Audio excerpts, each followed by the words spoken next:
everyone, welcome back to my YouTube channel. My name is Daria and today I will share with you how I managed to get 3 A stars at A level.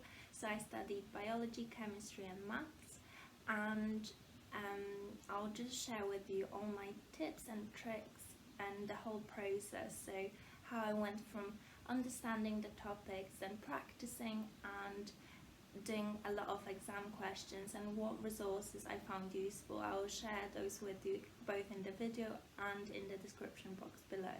So please keep watching, and if you find value in this video, please give it a massive thumbs up. So first of all, my first tip is to know what you need to know, and in order to do that I actually used a specification. You can find that on your exam board website. Just go find the subject you are studying and you will be able to download it, even print it. And I just used it as a template, a skeleton, in order to make my notes on. I addressed all the points on the specification, and then this is really useful later on in the revision process once you think you know all the information, as a checklist to ensure that you've covered everything and that you know everything. Second tip is really important. You need to understand all the topics, and there are loads of resources available for you. First of all, your textbook is great. You will have all the information needed in there, and if you can't get your head around the topics from your textbook, you can always go to your teachers, or even do some group work with other students and try getting people to explain some trickier topics to you. I also found YouTube really useful. In particular, I'm going to recommend a few channels. So for biology, Amoeba Sisters; for biology and chemistry, Crashcourse and Bozeman Science; and then for mathematics, TLMaths. And especially for biology and chemistry, I found that videos were really useful to visualize processes. So for things like meiosis or mitosis, I was really able to learn the differences between them two by just looking at the process, and by looking at animated versions of it. It just really clicked in my head. With maths, TLMaths, the teacher was literally saved my life. He just ran through all the topics required and gave us questions for all the topics and worked through them. And I watched all the videos like more than once and tried working on the solutions myself, and it was just a life-saving tip for me. I was able to get like 80% I think in core 3 and 4, so it was really good to have that support, and also for free, because although getting a private tutor is a great way of understanding topics that you don't get, some people are not fortunate enough to have that support. So if you can find help on YouTube, it's really helpful. Okay, another way of understanding things is using online resources, and here again I'm just gonna recommend a few.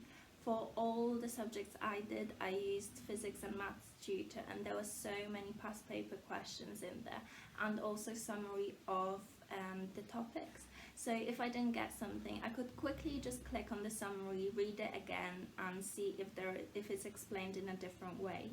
Now they also have some flashcards, which I think is a really good way of quickly checking your knowledge against pre-made flashcards. Okay, so for biology, we have Biology Guide app, and this is just for AQA.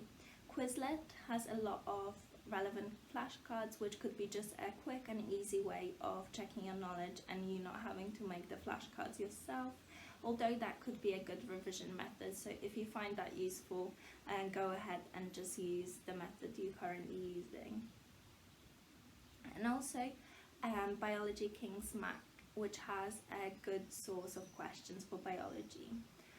For chemistry, there is ChemGuide, Chemistry Notes, A-Level Chemistry.co.uk, chemrevise.org, and then Norcardi. So those are the online resources that I would recommend. Okay, another way of really understanding the topics is, like I said, getting a tutor. And in the times of coronavirus, there is actually a coronavirus tutoring initiative website where you can sign up and get a tutor for free. So I've actually signed up to be a tutor for them as well, and it's a great way of getting help with any topics that you might struggle with, especially now not being able to go into school and attend some additional classes that otherwise would have been really useful. And my last tip is just teaching others, and it doesn't need to be someone at your school. It would be best if you just sat down with friends and all of you explain different topics to each other just to check on for understanding. But if you can't do that, even explain something to yourself on the video it and see whether you can clearly run through the whole topic. And if not, get your parent or a pet and just talk them through the topic and see whether they can gauge what you're trying to explain, and you yourself will know whether you understand the topic well enough to explain it to other people. Okay, third tip is to practice, practice and practice. You need to do all the questions from past papers available to you. Either you can find those on the website of your exam board, or the resources that I've recommended, or by googling past papers for the exam board. And when you do the past papers, you'll find out how important it is to get your wording right, and doing the past papers will highlight to you what wording you haven't used correctly or what you struggle with, and then you can go back and learn from those mistakes and be able to answer those questions much better in the future. What I did was made a list of questions that I didn't get right, so that way it was easy for me to go back to those questions at a later stage during revision and check that I am able to tackle them correctly at that time point after revising more on that topic.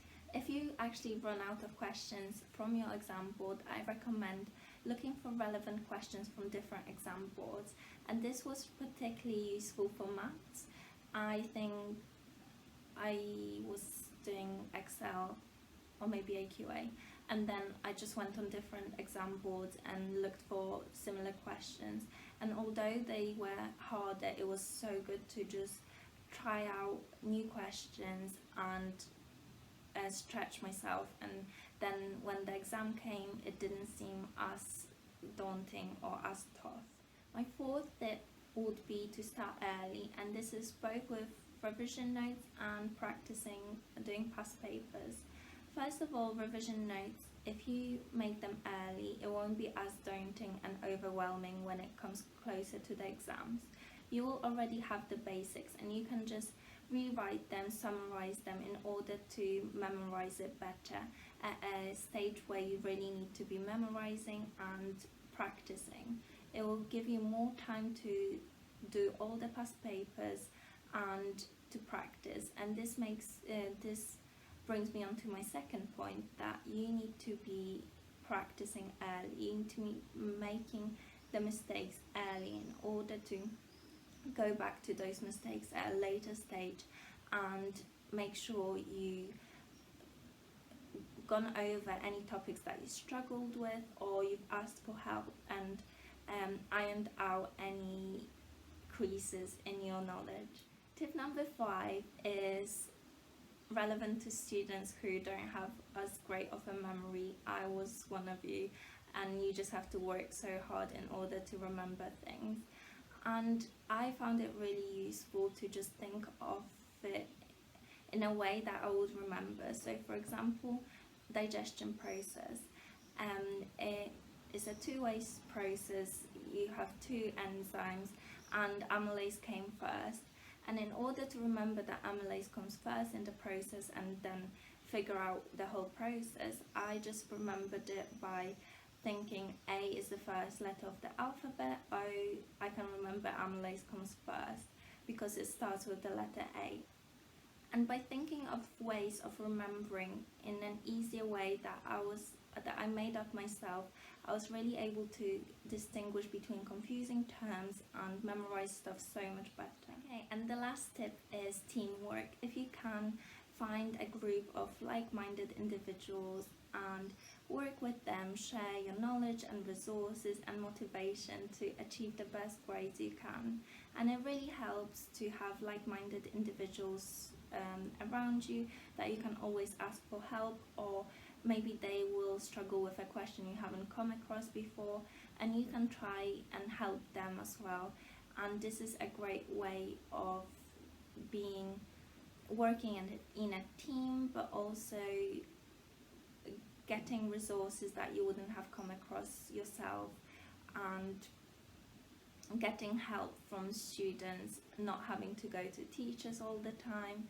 Just working with others will really speed up the whole process and give you some useful advice and tips that other students might be using that you haven't thought of before. So this is all the tips that I've had for you.